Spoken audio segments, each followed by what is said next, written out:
আজ 29শে জুন রবিবার চলে গেছিলাম মাহেশের জগন্নাথ দেবের মাসির বাড়িতে। গিয়ে দেখলাম মহা ধুমধাম, লোকে লোকারণ্য, চারদিকে আলোর রোশনাইতে ঝলমল করছে। সোজা রথ থেকে উল্টো রথ অব্দি এই 7 দিন মাসির বাড়ির আলাদাই জৌলুস চোখে পড়ে। মন্দিরের ভেতরে ঢুকে দারুণ সুন্দর দর্শন পেলাম জগন্নাথ দেব, বলভদ্র আর সুভদ্রা মায়ের। মানুষ এখানে এই 7 দিনই ভগবানকে স্পর্শ করার সুযোগ পায়। বলা ভালো, এই 7 দিনই এই 3 ভগবানদের মাসির বাড়িতে সাজসজ্জা, খাওয়া দাওয়া আর আদর যত্ন চোখে পড়ার মতো। মাসির বাড়ির ভেতরে ছোট্ট একটা মাঠ রয়েছে, সেখানে ছোট একটা মেলাও বসেছে। এখানে প্রচুর ভিখারি আর সাধুদের ভিড় থাকে এই সময়। মাসির বাড়ি থেকে বেরিয়ে দেখতে পেলাম রথ দাঁড়িয়ে রয়েছে রাস্তার এক পাশে। এরপর হেঁটে চলে গেলাম জগন্নাথ মন্দিরের মাঠে বিশাল রথের মেলায়। এই মেলা প্রায় 2 মাস ধরে চলবে। মানুষের যেমন ভিড় তেমনই খাওয়া দাওয়া থেকে শুরু করে বিভিন্ন দোকানের ভিড়।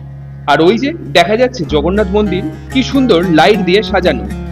সবাইকে বলবো এই সময় মাসির বাড়ি অবশ্যই একবার ঘুরে যেও, কারণ সারা বছর এই মাসির বাড়ির সেরকম কদর কেউ করে না, আর জৌলুসও সেরকম থাকে না।